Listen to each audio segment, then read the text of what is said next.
यशस्वी जायसवाल देश के एक ऐसे क्रिकेटर जिसका नाम अब परिचय का मोहताज नहीं। नाम भी आपने सुना होगा, काम भी देखा होगा। भारत का उभरता हुआ सितारा जिसने न केवल बड़े बड़े छक्के लगाए बल्कि छक्के छुड़ाए भी। आईपीएल में कहां तो कोई एक शतक के लिए तरसता है और कहां यशस्वी दूसरे शतक के मुहाने पर पहुंच गए थे। वो तो केकेआर ने इतने रन नहीं बनाए कि शतक पूरा हो पाता। कोलकाता नाइट राइडर्स ने अगर कुछ रन और बनाए होते तो यशस्वी न केवल अपना शतक पूरा करते बल्कि डुप्लेसी से ऑरेंज कैप भी छीनकर अपने सिर पर अब तक सजा चुके होते। यशस्वी जायसवाल 575 रन के साथ आईपीएल 2023 में सबसे ज्यादा रन बनाने वाले बल्लेबाजों की लिस्ट में सेकंड नंबर पर हैं। उनके बल्ले का लोहा दुनिया मान चुकी है। इसमें एक शतक और 4 अर्धशतक हैं, जिसमें सबसे तेज 50 बनाने का रिकॉर्ड उनके नाम है। राजस्थान रॉयल्स के सलामी बल्लेबाज यशस्वी जायसवाल के कोच ज्वाला सिंह हमारे साथ हैं। उनसे सीधे बात करेंगे, यशस्वी के जीवन जिंदगी के बारे में जानेंगे। Jwala ji, thank you so much. India News को अपना बेशकीमती समय आपने दिया है। आज की तारीख में यशस्वी जायसवाल वो क्रिकेटर हैं जिन्हें कहा जाता है कि भारत ही नहीं बल्कि दुनिया के सबसे ज़बरदस्त खब्बू क्रिकेटर बल्लेबाज में से एक। यशस्वी वो हैं जो डुप्लेसी को भी सीधे तौर पर टक्कर दे रहे हैं। यशस्वी वो हैं जो राजस्थान रॉयल्स के किंग बने हैं। यशस्वी वो हैं जो भारत के लिए भविष्य का सबसे उभरता सितारा हैं। क्या है यशस्वी बनने की कहानी और क्या होता है यशस्वी बनाए जाने का फॉर्मूला? सबसे पहले आप सबको धन्यवाद मुझे यहाँ बुलाने के लिए इंडिया टीवी पे और मुझे एक मौका देने के लिए कि मैं अपनी बात कर सकूं। और जहाँ तक यशस्वी की बात है तो यहाँ तक पहुँचने में उसने बहुत मेहनत की है, हमने बहुत मेहनत की है और बहुत सारे प्लान बनाए हैं। और बचपन से लेके आज तक हमेशा मैं उसको वही बोलता आया हूँ कि अगर आपको अगर राजा बनना है तो राजा को मारना पड़ेगा, नंबर 1 बनना है तो जो नंबर 1 पे वहाँ पे बैठा है उसको हटाना पड़ेगा। और फिर उसके बाद उतनी मेहनत, उतनी ज़िद और उतना मेंटल स्टेट रखना पड़ेगा। और इन्हीं सब की वजह से आज वो इतना अच्छा कर रहा है। जो हमारे लास्ट 10 साल की हमारी मेहनत है, क्योंकि मुझे याद है जब मैंने 2013 में 17 दिसंबर का डेट था, 2013 में मैंने उसको आज़ाद मैदान से उठाया था। उस टाइम पे वो करीब 11.5 साल का था और उस टाइम पे वो टेंट में रहता था। और वहाँ से मुझे लगा कि क्योंकि मैं खुद क्रिकेट खेला हूँ और मैं भी गोरखपुर से मुंबई आया था क्रिकेट खेलने। और इसी तरीके से मैं भी आया था जब मैं 12-13 साल का था। मैंने जिद किया था, मेरे फैमिली से उन्होंने मुझे भेजा और बाद में मैं बहुत मेहनत किया और काफ़ी अच्छा क्रिकेट भी खेला। But injuries, lack of guidance की वजह से नहीं खेल पाया। से आते हैं यूपी के एक बहुत छोटे से शहर भदोही से आते हैं यशस्वी। मुंबई पहुंचे, ये लगा कि क्रिकेटर बनना है। संघर्ष करने से पहले जब कमाई का कोई जरिया नहीं था तो मुंबई के आज़ाद मैदान के बाहर पानी पूरी भी बेची है यशस्वी ने। क्या ये बात सही है? देखिए, जैसे मैं बता रहा था मैं अपने संघर्ष के बारे में, तो मैं बहुत सारा स्ट्रगल देख चुका था और मुझे पता था कि अगर अच्छा क्रिकेटर बनना है या बनाना है तो इन सब स्ट्रगल्स को क्रिकेट के बीच में आने नहीं देना है। क्योंकि अगर आप ये सारी चीज़ें, अगर आपके पास फैमिली बैकग्राउंड नहीं है, आपके पास फंड्स नहीं है, आपके पास इक्विपमेंट्स नहीं है, तो ये सारा स्ट्रगल आपको क्रिकेटर बनने नहीं देगा। तो जब मैंने यशस्वी को 2013 में देखा तो मुझे वो आज़ाद मैदान के टेंट में रहते हुए मिला। और उस टाइम पे चूंकि वो छोटा था और उस टाइम पे इतना कोई क्रिकेट नहीं खेलता था, उसके बाद बहुत खाली वक्त था, तो वो और उसके पास जो भी चीज़ें थी इनफ नहीं थी। तो वो शाम को जाके कुछ लोग वहाँ पे जो छोटे छोटे काम्स करते हैं, जैसे फल बेचते हैं या कोई पानी पूरी का ठेला लगाता है, तो उस टाइम पे वो जाता था और थोड़ा बहुत उनकी हेल्प कर दिया करता था। इससे थोड़ा कभी वो लोग हेल्प उसको भी कुछ ना कुछ दे दिया करते थे। लेकिन 2013 के बाद, 17 दिसंबर 2013 के बाद वो मेरे घर पे रहा है। मैं उसका लीगल गार्डियन हूँ। मैंने उसको अच्छे से अच्छा रहना दिया है, खाना दिया है, उसको एक से एक इक्विपमेंट दिए हैं, उसको मैंने फॉरेन ट्रिप्स पे भी भेजा है। वो सारा कुछ मैंने अपना बच्चा समझ के किया है। He is like my kid. और मेरा खुद का पैशन था कि वो क्रिकेट खेले। तो 2013 के बाद जो भी एक क्रिकेटर को मिलना चाहिए एज अ प्लेयर बनने के लिए, उससे ज़्यादा उसको मिला है। उसको हर तरह की सुख सुविधाएं मिली है। और 2013 के बाद वो खाली क्रिकेट खेला है, ना कि उसने कोई पानी पूरी नहीं बेचा है। एक बात और भी बताएं, आपका ये कहना है कि आपने बहुत ज़्यादा सहारा दिया है। एक चीज़ और भी बताइएगा, क्योंकि कहते हैं कि किसी जो लेफ्ट हैंडर होता है ना, ये ज़बरदस्त अटैकिंग बल्लेबाज होता है। आइडियल के तौर पर यशस्वी अपने आइडियल के तौर पर किसे देखते हैं? क्योंकि इस पूरी दुनिया ने सनत जयसूर्या को भी एक खब्बू बल्लेबाज के तौर पर देखा है। एडम गिलक्रिस्ट को भी देखा है, सईद अनवर को भी देखा है, आमिर सुहेल को भी देखा है, लेकिन जब अटैक की बात होती है, अपने स्टांस की बात होती है, तो कौन सा लेफ्ट हैंडर यशस्वी का आदर्श है? देखिए, ऐसा लेफ्ट हैंडर और राइट हैंडर ऐसा कोई आदर्श नहीं रहता है बैट्समैन को। बैट्समैन के लिए बैट्समैन आदर्श रहता है। और मुझे वो जहाँ तक पता है, हमेशा बोलता था कि मुझे सचिन तेंदुलकर की बैटिंग बहुत पसंद है और उनको बहुत ज़्यादा वो फॉलो करता है। और आप सचिन तेंदुलकर को जानते हैं कि उनके पास भी स्ट्रोक्स का भरमार था, इसीलिए उन्होंने इतने सारे शतक बनाए। तो अगर एक आइडियल तौर पे देखेंगे तो यशस्वी के आइडियल सचिन तेंदुलकर है। यशस्वी के आइडियल सचिन तेंदुलकर है। यशस्वी का टैटू मैंने सुना है, टैटू की भी अपनी एक कहानी है। टैटू में 2 शब्द हैं और वही 2 शब्द यशस्वी के लिए अपने सूत्र वाक्य हैं। कौन से हैं वो 2 शब्द?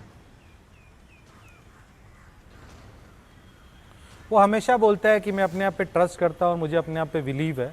और ये सारी चीज़ें जब वो इनिशियली मेरे पास आया था तब से चला आ रहा है, क्योंकि मैं हमेशा उसको मेंटली तैयार करता था कि क्रिकेट में ऐसे बहुत सारे प्लेयर होते हैं जो नेट में अच्छा खेलते हैं या लो प्रेशर गेम्स में अच्छा खेलते हैं। तो तुझे ऐसा बनना है कि तुझे, मैं हर एक प्लेयर को यही बोलता हूँ कि अगर आप अपने आप पे भरोसा नहीं रखोगे तो दूसरा आपके ऊपर कभी भी ट्रस्ट नहीं करेगा। अगर आप मैच में जा रहे हो और आपको खुद पे ही भरोसा नहीं है तो आपको कैप्टन आपको बॉलिंग या बैटिंग नहीं देगा। तो आई थिंक वो चीज़ उसने बहुत अच्छा पिक किया है बचपन से, और उसको कभी भी कोई भी चीज़ ना मैंने आसानी से दिया है ना उसकी ज़िंदगी में कोई भी चीज़ें मिली हैं।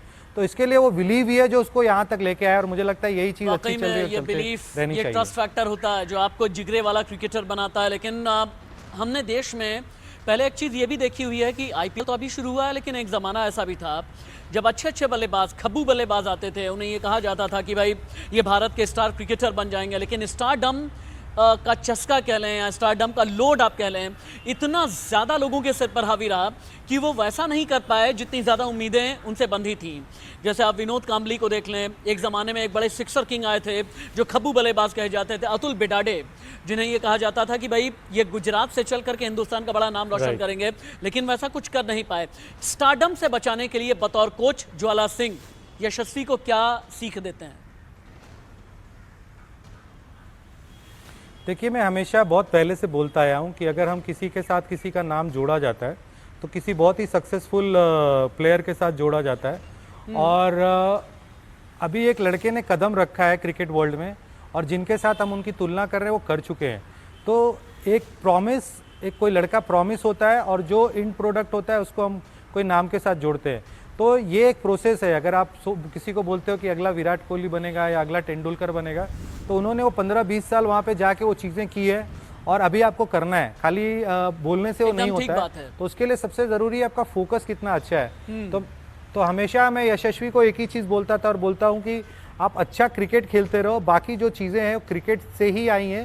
और अगर आप अच्छा क्रिकेट खेलोगे तो ही वो चीज़ें आगे कंटिन्यू होंगी। मैं आपको यही अगला पूछना चाह रहा था कि स्टांस अच्छे रहें, फुटवर्क अच्छा रहे, अच्छे बल्लेबाज के लिए बेहतर ये रहता है मेंटल स्ट्रेंथ अच्छी रहनी चाहिए और कंट्रोल्ड अग्रेशन रहना चाहिए, और इसी से आती है कंसिस्टेंसी। और हिंदुस्तान के कई बल्लेबाज ऐसे रहे हैं जो कंसिस्टेंट परफॉर्मेंस देते हुए स्टार क्रिकेटर्स बने। सचिन तेंदुलकर को आप ले लें, विराट कोहली को ले लें, महेंद्र सिंह धोनी को ले लें, जिब्राल्टर की चट्टान कहे जाने वाले राहुल द्रविड़ को ले लें, वीवीएस लक्ष्मण को ले लें आप, या फिर सौरव गांगुली को ले लें। ये सभी अग्रेशन वाले थे, लेकिन इनका अग्रेशन जो है बड़ा कंट्रोल्ड अग्रेशन कहा जाता रहा है। इस कंट्रोल्ड अग्रेशन को बनाए रखने के लिए यशस्वी क्या क्या करते हैं? देखिए, अगर आपको लंबा क्रिकेट खेलना है तो आपको अपने दिमाग पे काबू रखना बहुत ज़रूरी होगा। अब जैसे जैसे खेलते जाओगे आपके टेम्पटेशंस आते हैं, लोग नए लोग आपकी ज़िंदगी में आते हैं, बहुत सारे चीज़ें आती हैं। तो आपको ये देखना है कि आपका जो काम है क्रिकेट खेलना है और आप क्रिकेट ही खेलते रहो। और जहाँ तक आपने कंसिस्टेंसी की बात की, तो मैं हमेशा हर एक प्लेयर्स को बोलता हूँ कि 10 के 10 इनिंग आपके अच्छे नहीं जाएंगे। आप अगर 10 इनिंग में 6 इनिंग भी अच्छा खेलते हो तो दैट इज़ गुड इनफ। तो आप फेलियर्स को कैसे टैकल करते हो ना, वो बहुत इंपॉर्टेंट होता है कि जब आप फेल होते हो उस टाइम पे आपके दिमाग में क्या चल रहा है और आप किस तरीके से नेक्स्ट डे जाके अपनी प्रोसेस पे ध्यान दे रहे हो।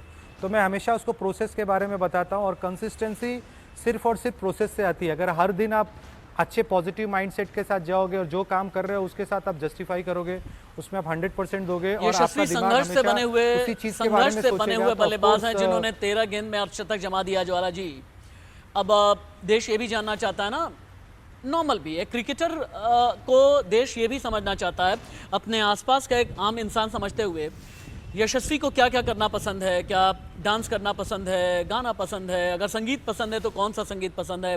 जैसे सचिन तेंदुलकर के बारे में कहते हैं कि उन्हें रफ़ी और लता का संगीत बहुत ज़्यादा पसंद है। सौरव गांगुली को कहा जाता है कि उन्हें मन्ना डे बड़े पसंद हैं, उन्हें बरमंदा बहुत ज़्यादा पसंद हैं। यशस्वी के शौक क्या हैं? देखिए, अभी तक तो हमने खाली क्रिकेट के बारे में ही सोचा है और आगे के शौक के बारे में सोचना नहीं है। लेकिन जब वो मेरे साथ रहता था और हम लोग बातें करते थे तो वो बोलता था कि मुझे थोड़ी इंग्लिश मूवीज़ पसंद है, क्योंकि उस टाइम पे जब 2020 में मैं बोलता था तुझे इंग्लिश सीखना है, अगर आगे जाके खेलेगा तो अगर तुझे इंग्लिश नहीं आएगा तो बड़ा ऑड फील होगा। लाइक बहुत सारे प्लेयर्स को आपने देखा है कि वो इंटरव्यू नहीं दे पाते। तो मैंने 2020 में बोला कि ठीक है, तू इंग्लिश मूवीज़ देख, और कुछ ऐसे फ्रेंड्स मैंने उसको बना के दिए जो इंडिया के नहीं थे, फॉरेन के थे, और वहाँ से वो थोड़ा इंग्लिश मूवीज़ की तरफ उसका लगा हुआ। तो मैं ये बोल सकता हूँ कि उसको इंग्लिश मूवीज़ पसंद है, और खाने का बड़ा वो मतलब अच्छे खाने का बहुत शौकीन है। बाकी मुझे लगता है उसकी कहानी कोच के साथ से में शुरू होती है और क्रिकेट पे ख़त्म होती है। अभी फिलहाल तो मैं यही बोल सकता हूँ। कोच के साथ में एक अलग तरह का रिश्ता होता है, कोच के साथ एक अलग तरह की कहानी जुड़ी होती है। सचिन तेंदुलकर को कोच करते हुए रमाकांत अचरेकर एक सिक्का रख देते थे एक विकेट के ऊपर, सर एक सिक्का रख देते थे विकेट के ऊपर, और उसी सिक्के के आधार पर कोचिंग होती थी। आज पूरा देश जानता है कि सचिन क्या है। ठीक इसी तरह से प्रवीण आमरे को सिखाने के लिए रमाकांत अचरेकर कुछ अलग करते थे, संजय मांजरेकर को कोच करने के लिए रमाकांत अचरेकर कुछ अलग करते थे, विराट कोहली को कोच करने के लिए राजकुमार शर्मा कुछ अलग करते थे। ये कोच और क्रिकेटर के बीच की कहानियां ना बड़ी इंटरेस्टिंग होती है। कुछ ऐसी कहानी अगर आप शेयर करना चाहें। देखिए, ये जब अगर हम किसी प्लेयर्स को देखते हैं तो हमको थोड़ा समझ में आ जाता है कि कौन से प्लेयर का पोटेंशियल क्या है, वो कहाँ जा सकता है। तो हर एक प्लेयर को एक ही तरीके से ट्रीट नहीं कर सकते। तो यशस्वी के लिए मैंने ये चीज़ बहुत पहले से रखी थी कि उसको मुझे कोई भी चीज़ आसानी से नहीं देनी है।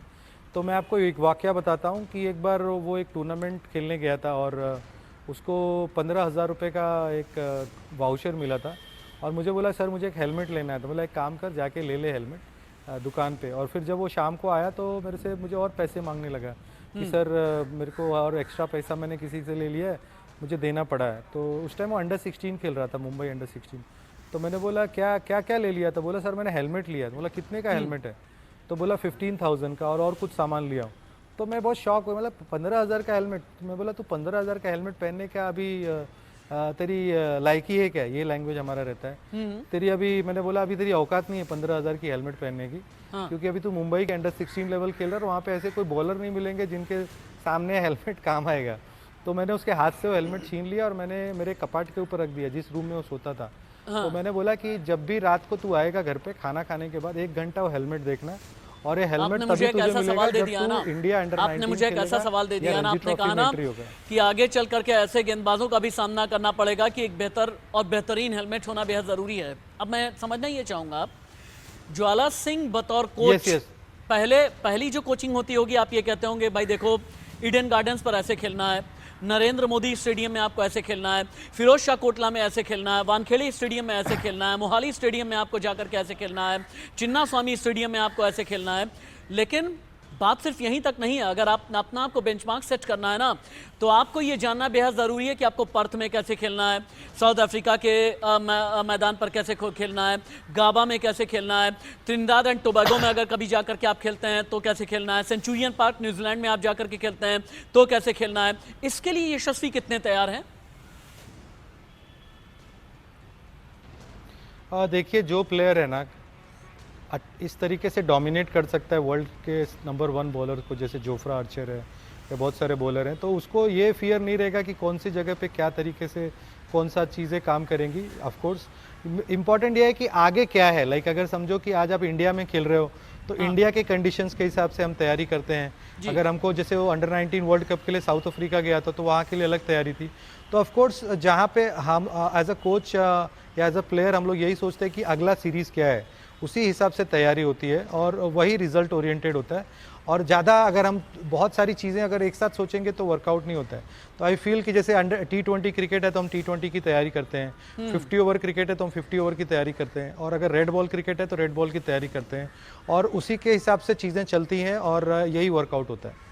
अभी मेरी कुछ दिन पहले पूर्व क्रिकेटर और कमेंटेटर दीपदास गुप्ता के साथ में बात हो रही थी। मैं यशस्वी को लेकर के बात कर रहा था। दीपदास गुप्ता ने यह कहा कि हाल के दिनों में टेक्निक में बड़ा परिवर्तन आया यशस्वी के, क्योंकि पहले क्या होता था ना, पिछले सीजन में गेंद खेलने से पहले उनका जो ट्रिगर मूवमेंट होता है, यशस्वी का ट्रिगर मूवमेंट बहुत ज़्यादा हो जाता था, जिस वजह से तेज गेंदबाज के सामने बड़े अनस्टेबल हो जाते थे यशस्वी। क्या अपनी तकनीक में कुछ परिवर्तन किया है यशस्वी ने? थोड़ा उसका लास्ट ईयर स्टांस बड़ा था, वो थोड़ा उसने छोटा किया है। और मैं जब IPL 2 में वो गया था तो मैंने उसको तभी से बोला था कि जो तेरा इनिशियल मोमेंट है, मतलब जो इनिशियली तू मूव करता है बॉल आने के पहले, तो बहुत ज़्यादा ऑफ स्टंप पे चला जाता है, और ऑफ स्टंप पे जाने की वजह से वो बहुत सारे शॉट्स मिड विकेट पे ट्राई करता था मारने का। तो मैं उसको ये बहुत पहले से चला आ रहा है। मैं हमेशा उसको बोलता था कि जो आपका हर एक बोलता हूँ कि जब आप ट्रिगर मोमेंट करते हो तो आप स्टेबल होने चाहिए और न्यूट्रल जोन में होने चाहिए। और एक और बात है, ऑफ साइड का बॉल ऑफ साइड में मारो और लेग 21 साइड साल का के ball of leg Yashasvi side में मारो। हैं, 21 साल के यशस्वी हैं, और यशस्वी पर कोई टैग नहीं लगना चाहिए, मेरा ऐसा मानना है। क्योंकि अभी यशस्वी पर जो टैग लगा है ना कि पावर प्ले के बेहतरीन खिलाड़ी हैं, उसके बाद स्लो हो जाते हैं, इस टैग को हटाने के लिए आगे आप क्या करेंगे? ये मैं इस चीज़ से सहमत नहीं हूँ कि वो पावर प्ले में फास्ट खेलता है या बाद में स्लो होता है। अगर ऐसा होता तो वो 120 प्लस रन्स नहीं करता, अगर ऐसा होता तो 77 नहीं करता, और ऐसा नहीं होता तो अभी 98 नहीं करता। पावर प्ले में बहुत ज़्यादा अच्छा करता है, और पावर प्ले के बाद ऑफकोर्स आपको थोड़ा सा स्कोर बोर्ड देख के खेलना पड़ता है कि अभी हमको कौन से नंबर चाहिए आगे जाके टीम को जिताने के लिए। तो इस तरह की बातें मैं नहीं मानता, क्योंकि एक टीम मैनेजमेंट एक रोल देती है प्लेयर का, और वो डिसाइड होता है ओवर टू ओवर कि पहले 5 ओवर कैसे होना चाहिए, उसके बाद के 5 ओवर कैसे होने चाहिए। तो इस तरीके से वो प्लेयर का काम है कि जैसा उसको टास्क दिया गया है, टीम के कोच और मैनेजमेंट जो टास्क देंगे उस तरीके से उसको खेलते रहना है। एक कोच और बल्लेबाज का रिश्ता बहुत ही गजब का होता है। कई क्रिकेटर्स को मैं बहुत पर्सनली जानता हूँ, कई कोच से मेरी पर्सनली बात होती है। कोई ये कहता है, कोई बल्लेबाज अपने कोच से ये कहता है कि मैं पाकिस्तान के छक्के छुड़ा दूंगा, कोई कहता है मैं ऑस्ट्रेलिया का धुआं कर दूंगा, कोई ये कहता है कि साउथ अफ्रीका को हम छोड़ेंगे नहीं, कोई प्रोटियास की बात करता है, कोई कंगारू की बात करता है, कोई वेस्ट इंडीज़ की बात करता है। और जैसा मैंने बताया, ज़्यादातर लोगों के लिए प्रायोरिटी ये होती है कि पाकिस्तान के खिलाफ बेहतरीन बल्लेबाजी करके नाम भी कमाएं, स्कोर भी बनाएं, रिकॉर्ड भी बनाएं, और 140 करोड़ हिंदुस्तानियों का दिल खुश कर दें। क्या यशस्वी ने कभी आपसे ये कहा कि उनका ख्वाब यह है कि फला टीम या फला गेंदबाज के छक्के छुड़ा देना? देखिए, एज अ कोच मैं आपको ये थोड़ा सा करेक्ट करना चाहूँगा। एज अ बैट्समैन आपका एक ही काम है कि बॉल के अगेंस्ट अच्छा रिएक्ट करना, चाहे वो पाकिस्तान का बॉलर डाले या ऑस्ट्रेलिया का बॉल डाले या इंग्लैंड का बॉलर डाले। अगर आप अच्छे बल्लेबाज हो तो आपका एक ही काम है कि बॉलर या टीम देख के नहीं खेलना है, आपको बॉल देख के खेलना और मैच के सिचुएशन के हिसाब से खेलना है और अपनी टीम को जिताना। तो ये एक बैट्समैन की रिस्पॉन्सिबिलिटी है। जहाँ तक टीम की बात है तो ऑफकोर्स अगर आप इंडिया और पाकिस्तान की राइवलरी हम सब जानते हैं कि किस तरीके से लोग सोचते हैं कि पाकिस्तान के अगेंस्ट अगर हम रन बनाएंगे तो, क्योंकि उस मैच में लोगों का इंटरेस्ट ज्यादा हो जाता है और पब्लिक शो के कंक्लूडिंग पार्ट में हूं। एक बात ये बता दें कि आपको कब तक उम्मीद है कि टीम इंडिया में भी यशस्वी नजर आएंगे? देखिए, जो चीज़ें होनी चाहिए एक प्लेयर के लिए इंडिया खेलने के लिए वो सब कुछ कर चुका है, हर जगह रन बना चुका है। तो मुझे लगता है कि अभी जस्ट एक मैटर ऑफ टाइम है, और जो सिलेक्टर्स हैं वो देख रहे होंगे सारा परफॉर्मेंस, और जिस दिन डिसाइड करेंगे ये इंडिया खेल सकता है, इस जगह पे खेल सकता है, इस टीम के अगेंस्ट खेल सकता है, we will be very very happy. लेकिन मुझे लगता है कि जिस तरीके से उसने हर फॉर्मेट में परफॉर्मेंस दिया है, वो दिन दूर नहीं है कि जब वो इंडिया की जर्सी पहनते हुए हम उसको देखेंगे। ठीक है ज्वाला जी, मैं तो यही मान करके चल रहा हूँ कि यशस्वी की बल्लेबाजी की ज्वाला के पीछे ज्वाला सिंह है, यशस्वी की बल्लेबाजी में अग्रेशन के पीछे की ज्वाला के पीछे ज्वाला सिंह है। और हम ये साथ ही उम्मीद भी करते हैं कि यशस्वी की बेहतरीन बल्लेबाजी की इस ज्वाला को आप भड़का करके रखेंगे, ताकि यशस्वी टीम इंडिया में नजर आएं और अच्छे अच्छे जो गेंदबाज हैं उनकी बखिया उधेड़ें, और हम ये देखें कि यशस्वी टीम इंडिया के वो क्रिकेटर, वो बल्लेबाज बनने वाले हैं जिसे भारतीय क्रिकेट आकाश का एक चमकता हुआ धूमकेतु कहा जाए। बहुत बहुत धन्यवाद ज्वाला जी, इंडिया न्यूज़ से बात करने के लिए। आगे